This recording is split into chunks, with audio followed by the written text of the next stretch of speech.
Et salut à tous, j'espère que vous allez bien. On se retrouve dans cette vidéo. Donc je suis en formation pompier comme vous savez et j'ai décidé de vous faire cette vidéo parce qu'il y a des choses qui me sont venues un peu à l'esprit pendant que je fais mes formations, des choses auxquelles je pense et je préfère vous faire la vidéo tout de suite à chaud que d'attendre un petit peu. Alors comme vous savez, j'ai parlé un petit peu, là je vous fais un petit peu l'annonce, il va y avoir un peu du changement sur la chaîne, il va y avoir quelqu'un de plus pour faire les vidéos. Il va y avoir je vais refaire à la totalité quasiment de la pièce d'élevage. Donc il va y avoir plein de choses qui sont disponibles. Si quelqu'un est intéressé, genre des terrariums, des caisses, des boîtes, il va y avoir beaucoup de choses qui vont être à... Je vais essayer de faire à lot, voilà, pour pouvoir rentrer un peu de l'argent dans l'association, bien entendu, parce que j'ai beaucoup de terrariums à racheter et que je ne sais pas encore comment je vais faire.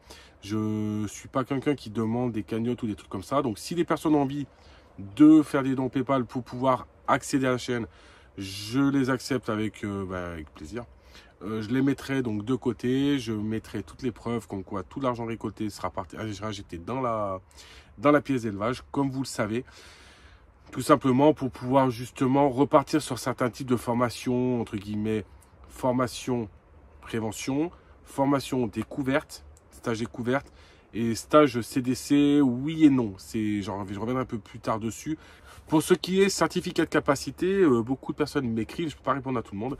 Donc je vais faire une petite aparté ici pour vous expliquer un petit peu comment procéder. Je l'ai déjà dit, mais je le redis encore.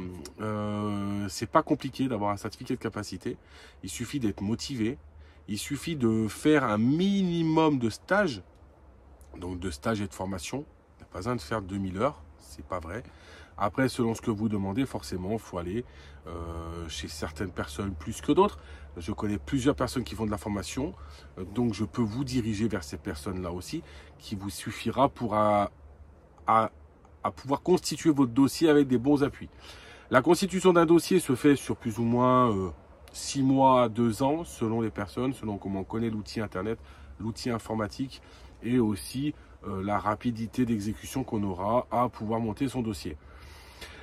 À ne pas oublier une chose, quand on demande, on va partir sur par exemple quelqu'un qui demanderait quelques serpents venimeux, qui voudrait faire sa pièce d'élevage, des choses importantes comme par exemple la sécurité de ses terrariums, la sécurité de sa pièce, sécurité en général. Pensez à bien mettre vos dossiers à l'entrée de votre pièce et à l'intérieur de votre pièce, les noms sur les terrariums, des espèces, nuance scientifique, provenance, d'où ça vient, enfin voilà, une fiche d'information. Je parle de ça parce que bien entendu, souvent, chaque DDPP a plus ou moins un petit peu sa vision des choses. Mais je pense que pour être en sécurité, il faut déjà avoir des informations. Quelqu'un qui peut intervenir chez vous, les pompiers, chose très importante, et ça j'y mets un point d'honneur, pour moi, on ne peut pas délivrer un certificat de capacité à quelqu'un qui n'aura pas préalablement fait son inscription à la BSA, créer son dossier envenimation. C'est un dossier qu'on crée, qu'on met à l'entrée de sa pièce, où dedans on a toutes les espèces dangereuses, les conduites à tenir, les marches à suivre. Chose que j'aimerais qu'il se démocratise aussi, que je suis le premier à l'avoir fait dans mon département, et que je trouve que ce serait pour moi obligatoire à faire, c'est du moment où on a des serpents venimeux, contacter l'état-major de son département pour signaler on est capacitaire serpent venimeux, que quand les pompiers doivent intervenir chez vous, que ce soit pour un malaise, une morsure de serpent, un feu ou une inondation, que les personnes soient au courant qu'il y a un potentiel danger. Au niveau des formations, je pense qu'il faut s'enlever. Beaucoup m'écrivent, oui, j'ai fait une semaine à tel zoo, une semaine à tel formateur, une semaine à tel endroit, une semaine à tel endroit. Les mecs, vous avez des centaines d'heures de formation. Votre dossier, il est à zéro. Votre dossier, il est tout en bas. Pour moi, le dossier, vous devez l'attaquer en même temps que vous voulez attaquer vos stages. Et faire ça progressivement. A contrario, c'est pas intéressant de faire que le dossier, comme ce n'est pas intéressant et inadapté de faire que de la formation. Je pense qu'il faut que les deux allent ensemble et progressent ensemble pour pouvoir accéder rapidement à quelque chose de bien. Vous savez qu'il y a de l'attente. Voilà, je pense avoir fait le tour de la question. J'ai eu récemment des questions sur ça, donc j'ai préféré faire une petite vidéo rapide pour en parler. Je reviens sur le fait donc, de la pièce d'élevage, des nouveaux animaux, renouveau de la pièce d'élevage, vraiment renouveau, je modifie tout.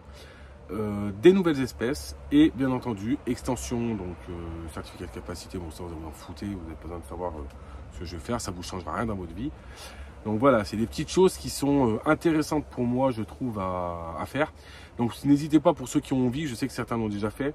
Donc ceux qui veulent participer au changement de la pièce, ben, c'est avec plaisir, parce que forcément c'est un coût. J'ai arrêté les formations, donc forcément il y a moins de rentrées dans l'association. Et ce sera pris en charge, on va dire, par moi-même, bien entendu.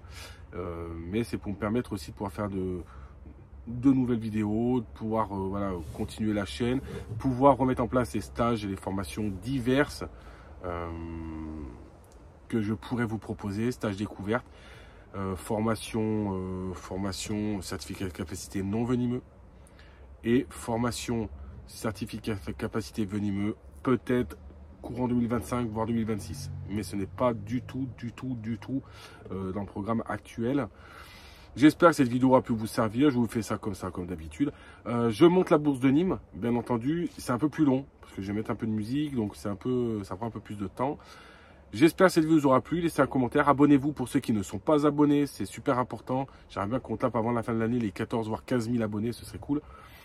Merci en tout cas pour votre soutien, pour vos nombreux messages. Laissez des commentaires, laissez des messages à fond. Et je m'occupe du tirage au sort pour les lampes Olight. Je suis désolé, j'ai pas eu le temps, beaucoup de boulot. Je m'occupe, j'ai pas oublié le tirage au sort pour les lampes Olight. C'est prévu. Les lampes sont toujours à la maison, mais je vais m'en occuper sur la vidéo. Je vous fais ça d'ici peu de temps. Aucun souci, il n'y a pas de problème. Je vous remercie et je vous dis à la prochaine. Ciao, ciao.